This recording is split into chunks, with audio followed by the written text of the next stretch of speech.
This is the video game Transocean.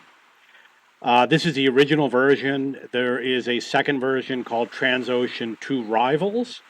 I purchased this game. I played it about 20 hours, and then I enjoyed it a lot. And I looked into Transocean 2 Rivals. The original must have been cheaper, and I decided to buy Transocean 2 Rivals. And at first, I wasn't sure that it was the right decision, but after playing it for a long time, I was much happier playing Transocean 2 Rivals. So I'm going to talk a little bit about the game. Games are basically the same, not that many differences. I seem to remember that the way you work in the harbors was different with the original one, and that maybe they took a small number of features away. But basically, what you're going to do is you're going to buy ships, and you are going to go to different cities, different ports, and at the different ports, you are going to sign contracts to deliver goods. This is an example of what the harbor looks like. Here's the contract list. Okay, no ship in port. So you can do things such as get a contract to deliver goods. You can improve your ship, which could be doing repairs, or it could mean enhancing something like fuel efficiency or speed. And then you can establish buildings within a particular port that you can access when you are at the port.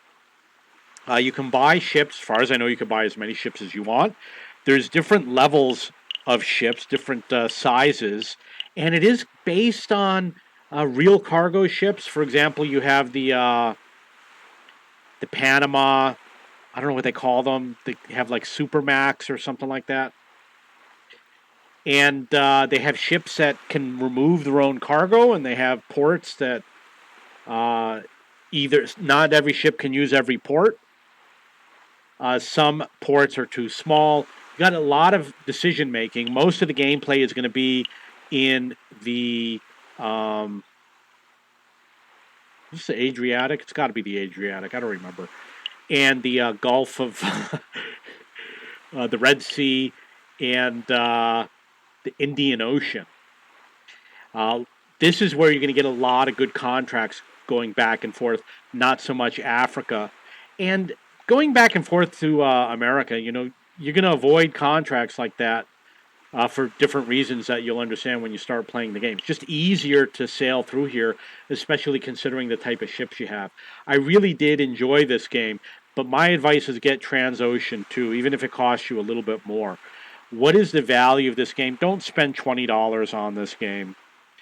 If it's $10, I don't know. I would strongly consider just going for Transocean 2.